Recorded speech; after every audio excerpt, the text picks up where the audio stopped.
Well, hi everyone. I'm John Ritlin back with another double review. One of a Netflix original, and the other is a Norwegian cave diving movie that is absolute shit. So I pretty much just gave away there which one I actually enjoyed more. But to be honest, neither of these movies are very good. But there's Animas, and I hope I'm pronouncing that right, which at least had some good ideas and some good imagery. And then you have Cave, not The Cave, not, the Cave 2 Electric Boogaloo. That's implied in the end credits. I'm not goddamn kidding. Thank God they aren't fucking doing that. By the way, spoilers. Sorry, spoilers. I always spoil shit in these multi-movie reviews, but yeah, Cave. I'm just going to start with this right now. It's not The Cave where you had that giant creatures like back in 2005 or, or even Cave Story. It's not even Cave Story DLC.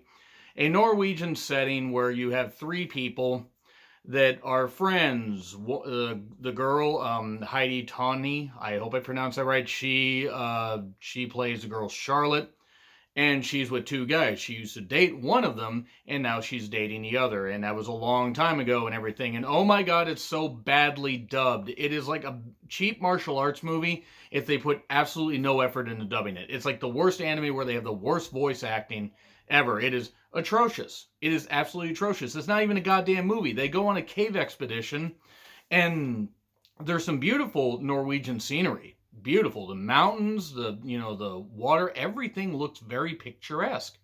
The problem is it's barely a movie. From after the credits finish up, the opening credits finish up to when the end credits start, it's maybe a 73-minute movie. That doesn't even qualify to be in theaters. It's absolutely fucking baffling.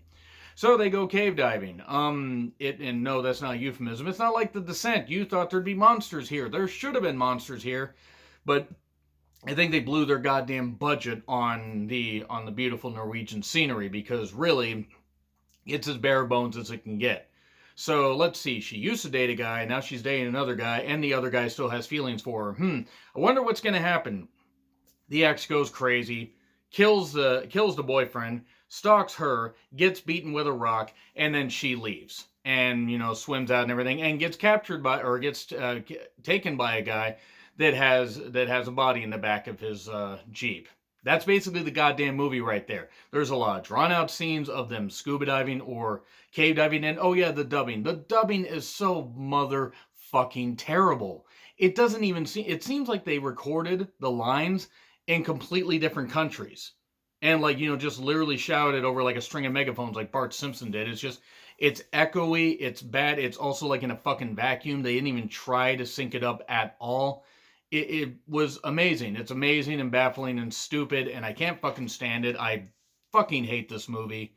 It really isn't even much of a movie, so I'm bored. Let's talk about Animas, which isn't a great, and again, if I mispronounce that, I'm sorry. It is a Netflix original, and it took 90 seconds to get to the actual, movie, because they did all these studio plugs and everything. So, they have a strange montage of credits also, and it involves this one girl, Alex, who has a best friend, Abraham. And there's this early scene where he's trying to fix his yo-yo, and she says, well, hey, how about, I help you? And they develop a friendship and everything. But things seem strange because then suddenly he gets a girlfriend at this graduation party because they're going to school. And then everything starts to unravel. For whatever reason, people are aware that Alex is there, but nobody ever really claims to see her or claims to see him or whatever. It's a split personality thing. It's, let's see, I wrote this down. Pathological disassociation. Where basically it's an imaginary friend scenario and stuff like that. An imaginary friend went out of goddamn control. That's essentially what this is. Now, it tries to dress this up and tries to make this a mystery and everything because Alex is having these weird visions and all this weird stuff's going on, and she sees strange creatures trying to lunge for her throat. She's cutting herself every time she has one of these bad visions. This stuff is haunting her. It's really wearing her down because she's had this since she was a young girl. At one point, there's one quote, if bitterness killed, none of us would be alive, which is fair. That's actually a pretty good quote.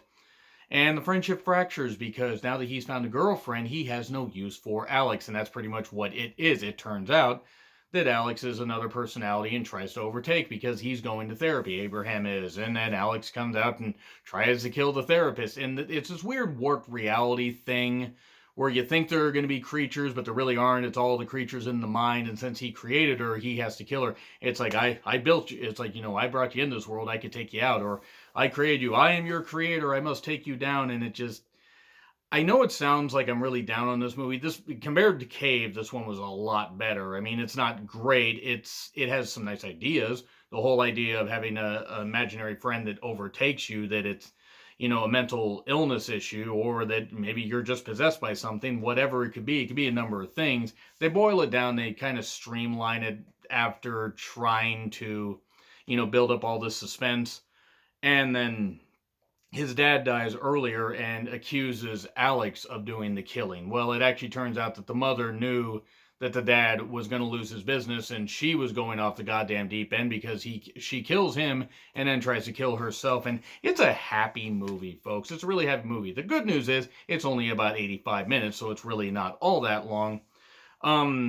He breaks off the friendship, but she's like, yeah, I'm not leaving yet. And, she tries to search for all this stuff and everything inside his mind, even though she's a figment of his imagination. And she agrees to leave finally because he stabs himself as a way to get rid of her, kind of like the Fight Club thing, shooting, Edward Norton shooting himself, and, Brad Pitt feeling it. Sorry, spoilers, it's been out since 1999. And then she shows that the mom killed the dad. And then she leaves. And then it seems like they implied that maybe she moved on to another person that she could help. She went back to being a young girl and now has taken over, as the imaginary friend of another kid, because it's in an end credits thing. I'm not exactly sure what's going on, but sweet Christ, it was better than Cave, but then again, I could have shat something out that was better than Cave. And I will say that the woman in that at least, looked good and actually had a decent presence. I mean, at least the main actress did, but everybody else, and there were 4 characters in this entire movie, could have actually been good actors, but the dubbing just absolutely ruined it. So yeah, Cave gets an F. Animas, even though I sound really down on it, I will give a C+ too, because at least it was just above average, but it wasn't a great movie. So anyway, that's all I got to say about that. Agree, disagree with what I said, like, share, subscribe, Twitter handle in the description. I'm John Ritland. I'll see you soon.